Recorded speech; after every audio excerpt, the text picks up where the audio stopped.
Good afternoon, everyone. I am Dr. Srinivas Deshmukh, consultant neurologist at TX Hospital, Banjara Hills. ఈరోజు ఈ head injury awareness day సందర్భంగా మీ ముందు ఈ head injury గురించి, తలకి తగిలే దెబ్బల గురించి కొన్ని వివరాలు షేర్ చేసుకోవాలనుకుంటున్నాను.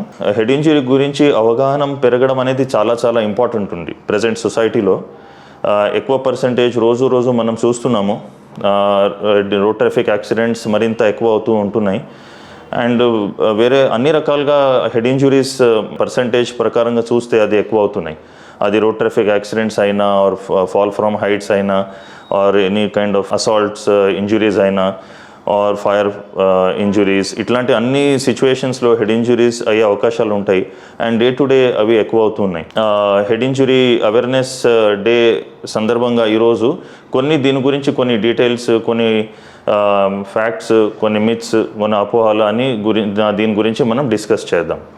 సో ఫస్ట్ ఇంపార్టెంట్ విషయం ఏంటంటే, ఏ సందర్భాల్లో ఈ హెడ్ ఇంజురీస్ అవ్వచ్చు అది ఫస్ట్ తెలుసుకుందాం.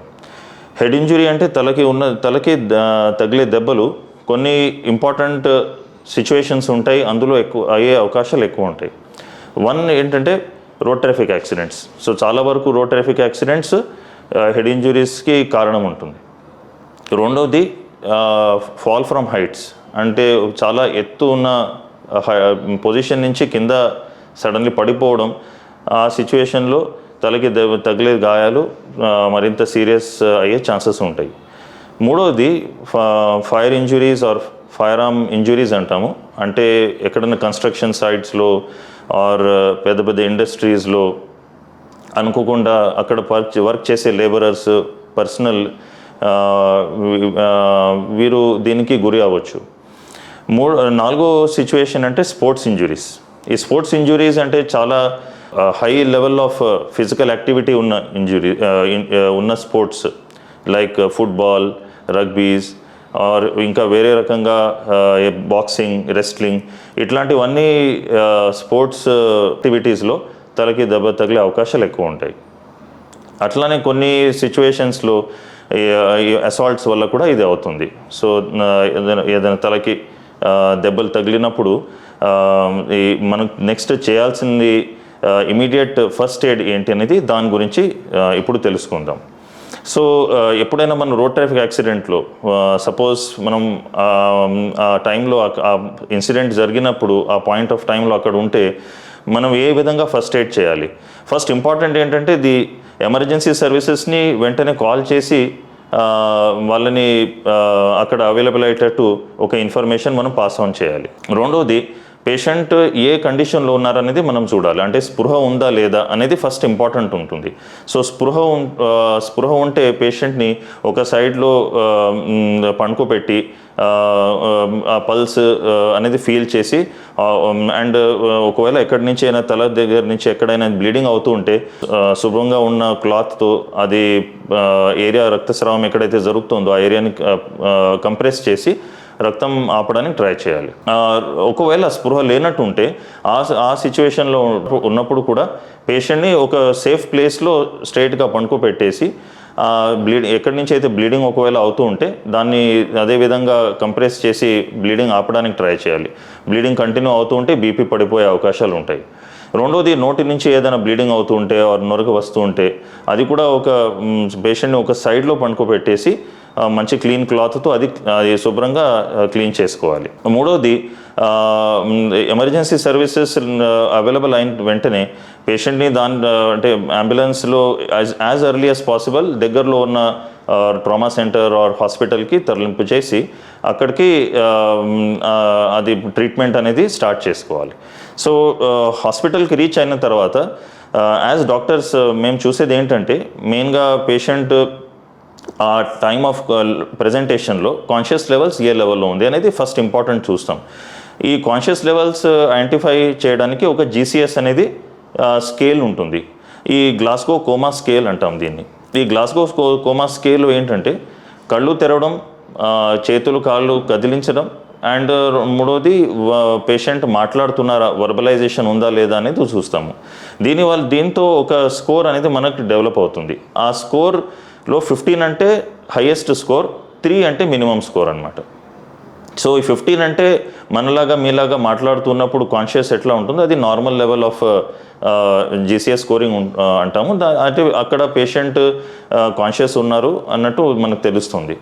అదేవిధంగా ఒకవేళ స్కోర్ 8 or 7 లోపల ఆర్ కింద ఉంటే అది సివియర్ ఇంజురీ కింద వస్తుంది. సో ఫ్రమ్ 15 to 8 వరకు మనం మైల్డ్ ఇంజురీ అనుకుంటాము, 8 బిలో ఉంటే సివియర్ ఇంజురీ ఉండొచ్చు అనుకుంటాం. అండ్ ఒకవేళ స్కోర్ మినిమం 3 అటు ఉంటే పేషెంట్ కోమాలో ఉన్నట్టు అర్థం ఉంటుంది. సో ఈ ఇంజురీస్ సింపుల్ ఇంజురీస్ అయినా ఉండొచ్చు ఆర్ మరింత కాంప్లికేటెడ్ ఇంజురీస్ అయినా ఉండొచ్చు. సో ఈ హెడ్ అంటే ఎక్కడ కూడా బ్లీడింగ్ అవ్వట్లేదు, హెడ్లో ఎక్కడి నుంచి బ్లీడింగ్ రావడం లేదు అనుకొని మనం అది సీరియస్ లేదనే మనం ఊహించడానికి డిసైడ్ చేయడానికి లేదు. దాని కన్ఫర్మేషన్ కోసం ఈ జీసీఎస్ స్కోరింగ్ అనేది చాలా ఇంపార్టెంట్ ఉంటుంది. ఒక్కొక్కసారి మెదడులో ఉన్న నరాలు ఒకదానికొకటి కనెక్షన్స్ ఉంటాయి. ఆ కనెక్షన్స్ ఎక్కడైనా బ్రేక్ అయినా కూడా బయట మనకి ఎక్కడ బ్లీడింగ్ కనపడదు, కానీ పేషెంట్ మాత్రం డెఫినెట్లీ సీరియస్ ఉంటారు. సో ఇట్లాంటి ఇంజురీస్ని డిఫ్యూజ్ ఎక్సోనల్ ఇంజురీస్ అంటాం. సో ఈ దీంట్లో ఉన్న అవుట్కమ్స్, ప్రోగ్నోసిస్ అనేది పేషెంట్కి ఎంత టైం పడుతుంది, ట్రీట్మెంట్ ఎన్ని రోజులు మనం చేయాలి, ఇవన్నీ కూడా కండిషన్ మనం పేషెంట్ ఫ్యామిలీకి ఎక్స్ప్లెయిన్ చేయడం చాలా ఇంపార్టెంట్ ఉంటుంది. సో అదేవిధంగా ఇట్లాంటి అన్కాన్షియస్ ఆర్ కోమాలో ఉన్న పేషెంట్స్కి ventilator supports and further treatment కూడా మనకు అవసరం ఉంటుంది. దాని గురించి మనం తెలుసుకుందాం. సో ఈ ఇనీషియల్ అసెస్మెంట్ అయిన తర్వాత తల ఒకటే కాకుండా ఇట్లాంటి ఇంజురీ కేసెస్లో పాలిట్రామా అయ్యే ఛాన్సెస్ ఉంటాయి. అంటే ఎక్కడైనా లాంగ్ బోన్స్ ఇరిగిపోవడం కానీ ఆర్ వెన్నపూస దగ్గర, మెడ దగ్గర అయినా, వెన్ను దగ్గర అయినా, నడుము దగ్గర అయినా ఇంజురీస్ అవ్వచ్చు. సో ఈ అన్నీ కూడా మనం ఐడెంటిఫై చేయడం చాలా చాలా ఇంపార్టెంట్, బికాస్ అన్ని రకంగా ట్రీట్మెంట్ మనం పేషెంట్కి అందించాలి. సో ఇంపార్టెంట్ టెస్ట్స్ దీంట్లో ఏం చేస్తాము అది దాని గురించి ఇప్పుడు తెలుసుకుందాం. సో ఇమీడియట్ చికిత్స అయిన తర్వాత, క్లినికల్ ఎగ్జామినేషన్ అయిన తర్వాత పేషెంట్కి ఒక సిటీ స్కాన్ మనం చేయించాలి. సో సిటీ స్కాన్ ద్వారా మనకు తెలిసేది ఏంటంటే ఎక్కడ మనకి బ్లడ్ అనేది ఎక్కడ కారింది, ఏ పర్సంటేజ్లో కారింది, ఒకవేళ బ్రెయిన్లో ఇంజురీ అంటే మెదడు కమిలిపోవడం అనేది ఏమైనా ఉందా, అంటే కంట్యూషన్ ఇంజురీ అట్లా ఏమైనా ఉందా, అది కరెక్ట్గా తెలుసుకోవచ్చు. సో మెదడు ఎలా ఉంటుందంటే చుట్టుపక్క అంత స్కల్ ఉంటుంది, బోన్ ఉంటుంది, బట్ బ్రెయిన్కి ఎక్కువ ఈ స్కల్ ప్రొటెక్షన్ ఉంటుంది కానీ ఒక సపోర్ట్ అనేది ఉండదు. సో అది బ్రెయిన్లో స్కల్ అండ్ బ్రెయిన్ మధ్యలో ఒక చిన్న గ్యాప్ ఉంటుంది, ఆ గ్యాప్లో వాటర్ ఉంటుంది. సో అది ఆ వాటర్ అంటే దాన్ని సిఎస్ఎఫ్ అంటాము. సో ఈ బ్రెయిన్ ఒక రకంగా జస్ట్ తేలుతూ ఉంటుంది ఆ సిఎస్ఎఫ్లో, అది ఒక రకంగా షాక్ అబ్జార్బర్ లాగా ఈ సిఎస్ఎఫ్ పనిచేస్తుంది. సో అది ఎంత తీవ్రంగా దెబ్బ తగిలిందో దాన్ని బట్టి మనకి మెదడులో లక్షణాలు ఉంటాయి. ఇవి సిటీ స్కాన్ ద్వారా మనం తెలుసుకుంటాం. సో అది బోన్ ఇంజురీ అయినా ఉండవచ్చు, అంటే ఫ్రాక్చర్ అయినా అయి ఉండొచ్చు, స్కల్ ఫ్రాక్చర్స్ ఆర్ స్కల్కి మళ్ళీ ఇంకా మెదడుకి ఉన్న గ్యాప్లో ఆ వాటర్ దగ్గర కూడా బ్లీడింగ్ అవ్వచ్చు, దాన్ని సబరక్నాయిడ్ హ్యామరేజ్ అంటాం. అదేవిధంగా ఈ మెదడుకి ఒక కవచం లాగా ఉంటుంది, దాన్ని డ్యూరామాటర్ అంటాం. సో ఆ డ్యూరామాటర్ అండ్ స్కల్ మధ్యలో బ్లడ్ ఒకవేళ కలెక్ట్ అయ్యేటుంటే, రక్తం గడ్డలు కట్టేట్ అయ్యేటుంటే దాన్ని మనం ఎక్స్ట్రా డ్యూరల్ హెమటోమా అంటాం. అదేవిధంగా ఈ డ్యూరామాటర్ అండ్ బ్రెయిన్ మధ్యలో ఉన్న గ్యాప్లో ఏదైనా బ్లడ్ కలెక్ట్ అయితే దాన్ని సబ్ డ్యూరల్ హెమటోమా అంటాం. అండ్ ఇంకొక రకం ఇంజురీ అంటే ఇది మెదడు డైరెక్ట్గా కమిలిపోవడం, డైరెక్ట్ ఇంజురీ మెదడు నరాలకి తగలడం వల్ల మెదడులో బ్లీడింగ్ అయ్యే అవకాశాలు ఉంటాయి, అది కంట్యూజన్ అంటాం. సో ఈ విధంగా సిటీ స్కాన్లో మనం డీటెయిల్స్ అన్ని కనుక్కున్న తర్వాత నెక్స్ట్ ట్రీట్మెంట్ గురించి ఇవాల్యుయేట్ చేయాలి. So before treatment in case ఎక్కడైనా వెన్నపూసలో ఈ బ్యాక్లో ఎక్కడైనా ఇంజురీస్ అయితే అది ఎంఆర్ఐ స్పైన్ ద్వారా మనం తెలుసుకోవచ్చు. దానికి కూడా ప్రత్యేకమైన కావాల్సిన ట్రీట్మెంట్ అంతా ప్లాన్ చేసుకోవాలి.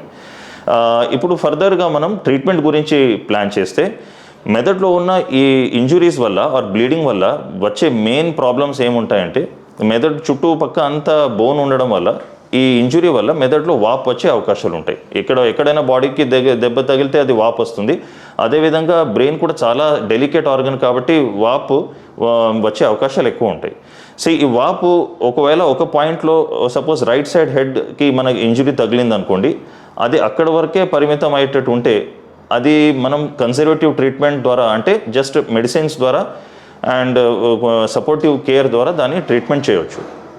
బట్ ఒకవేళ ఇంజురీ పర్సంటేజ్ ఒకవేళ ఎక్కువ అయ్యేటుంటే అప్పుడు ఆ వాప్ ఎక్కువ ఉంటుంది. ఆ వాప్ ఎక్కువ ఉండడం వల్ల మెదడుకి ఎక్స్పాండ్ అవ్వడానికి అంటే లావ్ అవ్వడానికి స్పేస్ ఉండదు రెండు సైడ్స్లో స్కల్ ఉండడం వల్ల. సో అది ప్రెషర్ లోపలే పెరుగుతూ ఉంటుంది.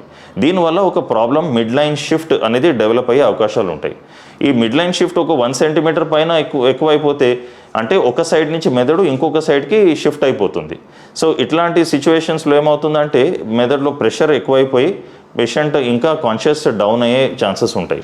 సో ఫస్ట్ డేకి పేషెంట్ ఒకవేళ కాన్షియస్ అయినా 2-3 రోజుకి ఈ ప్రెషర్ పెరగడం వల్ల అన్కాన్షియస్ అయ్యే ఛాన్సెస్ ఉంటాయి. అది ఎక్కువగా ఈ మిడ్ లైన్ షిఫ్ట్ వల్ల వస్తుంది.